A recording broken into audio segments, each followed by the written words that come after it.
새손비는 역사 스토리, 새손비는 역사 클래스, 중학교 3학년 역사, 사단원 조선의 섭리과 발전, 3차 시문화의 발달과 사회 변화. 오늘 수업 진행하도록 하겠습니다. 네, 1. 훈민정음을 창제하고 과학기술이 발전하다. 이 단원을 배우면 훈민정음 창제의 의의와 이로 인한 생활의 변화를 추론할 수 있고, 조선전기 서적 편찬과 과학기술의 발달 모습의 사례를 들어 설명도 가능하다고 하네요. 자, 그러면 훈민정음의 창제와 확산, 그 유명한 훈민정음, 여기서 만나니 반갑네요. 뭔가 조선은 건국 초부터 백성의 삶을 안정시키고 나라를 부강하는 데 힘써 실용적이고 자주적인 문화가 발달하였는데요. 대표적인 결실 중 하나로 훈민정음을 창제하여 민족 문화의 발달에 크게 기여를 하였습니다. 이전까지 우리나라를 표현하기 위해 사용한 한자나 이두는 일반 백성이 배우기 너무 어려워서 쉽게 사용을 못했는데요. 이를 안타깝게 여긴 세종대학께서 오랜 연구를 한 끝에 1446년 훈민정음을 만들어 반포하였습니다. 28자로 된 훈민정음은 글자의 원리가 독창적이고 과학적이어서 누구나 쉽게 우리말을 소리나는 대로 적을 수 있었습니다. 백성은 자신의 생각과 감정을 쉽게 글로 표현할 수 있었고, 정부는 백성에게 국가 통치념을 쉽게 전달하였다고 합니다. 훈민정음이 정말 창제된 이후 훈민정음이 정말 큰 역할을 했네요. 여러모로 조선 정부는 훈민정음을 이용해 왕실의 권위를 높이고 윤리와 실용 지식을 보급하였습니다. 왕실의 업적을 노래한 용비어 청가를 지었으며 유교 윤리서, 병서, 농서와 같은 각종 기술서적 등을 훈민정음으로 간행했습니다. 하급 관리를 뽑을 때 훈민정음으로 시험을 보기도 했습니다. 국가주도로 편찬된 서적들 살펴보도록 하겠습니다. 조선은 국가 기틀을 다지며 다양한 서적을 편찬하였습니다. 고려의 역사를 정리한 고려사, 고조선부터 고려 말까지의 역사를 정리한 동국통감, 역대왕의 통치 기록을 모른 조선 왕조실록 중에요. 그것을 편찬하였습니다. 또한 유교를 쉽게 설명한 삼강현실도와 국가 행사의 의례를 정리한 국조 오례의를 강행하고 통치의 기본 규범인 경국대전 중요해요. 경국대전을 편찬하였습니다.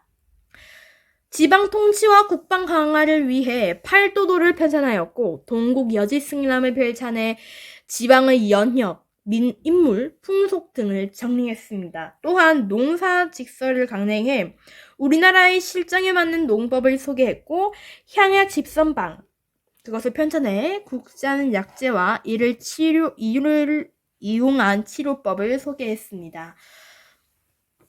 조선 전기 과학기술의 발달.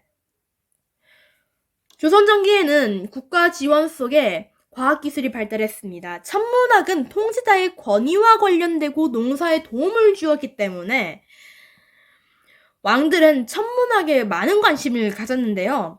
태조 때에는 별자리를 관측한 천문도인 천상열차, 분야지도를 돌에 새겼습니다. 세종 때에는 혼천이와 간이를 만들어 천체를 관측하였고, 그 관측 결과를 토대로 역법서인 칠청산을 편찬하였습니다. 이 밖에도 물시계인 자경루, 해시계인 앙부일구를 만들어 시간을 측정했습니다. 제도 정비로 서적 편찬을 하자 인쇄술이 발전하였습니다. 고려의 금속 활자를 개량하는 데 힘써 태종 때 개미자, 세종 때 갑인자 등의 금속 활자를 주조하였습니다. 또한 화약 무기를 개발해 국방력을 키웠습니다. 화약이 달린 화살인 신기전과 여러 신기전을 연속해서 발사할 수 있는 화차를 개발했습니다. 이러한 무기는 여진과 외구의 침입을 물리치는 데도 활용했다고 합니다. 유교 윤리를 보급하고 유교적 양반 문화가 발달하다. 이 단원을 배우면 조선의 유교 윤리 보급 노력, 그리고 그 내용을 말할 수 있고, 조선 전기 양반 중심의 문화의 특징을 자세히 설명할 수 있습니다. 자, 유교 윤리가 조선에 보급되는데요. 살펴봅시다. 성리학의 통치 이념으로 삼은 조선은 유교적 사회 질서를 확립하고자 유교 이념을 보급하는데 힘썼는데요. 조선 정부는 임금과 신하, 부모와 자식, 남편과 부인 사이의 도리를 잘 지킨 사례를 찾아 상을 주었습니다. 상 받고 싶다. 세종 때에는 이러한 모범 사례의 그림을 곁들인 삼강현시도를 편찬해 백성들의 유교 윤리를 더 쉽게 익히게 하였습니다. 성종 때에는 유교 질서에 맞는 국가의 절차와 의례를 정리해 국조 오례를 편찬하였습니다.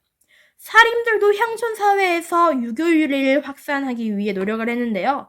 이들은 도덕과 의례의 기초서적인 소학과 가정에서 실천해야 할 예절을 정리한 가례를 널리 보급하고 실천하였습니다.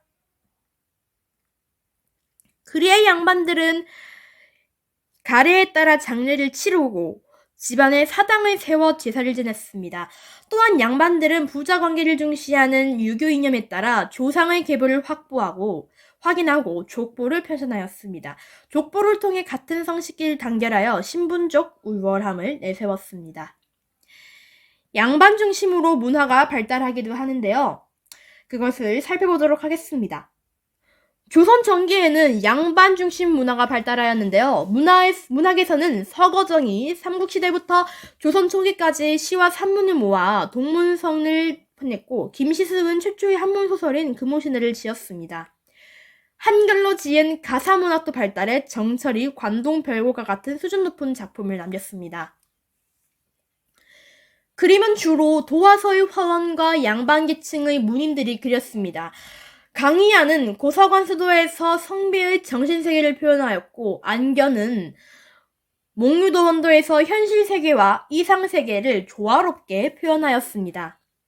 또한 매화, 난초, 국과, 대나무 그걸 소재 이거를 사군자라고 합니다. 그것을 소재로 한 선비의 지조를 나타내는 사군자화를 그려 이게 유행이 되었다고 합니다. 공예에서는 분청사기와 백자가 많이 만들어졌습니다. 고려 말부터 제작된 분청사기는 소박하고 자연스러운 멋을 보여주며 16세기 이후에는 깨끗하고 고상한 느낌을 주는 백자가 유행했습니다. 건국 초기에는 궁궐, 학교, 성문 등이 건축의 중심을 이루었습니다.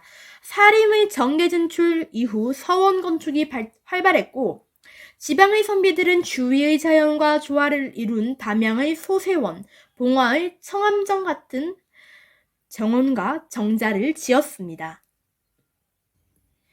네, 오늘은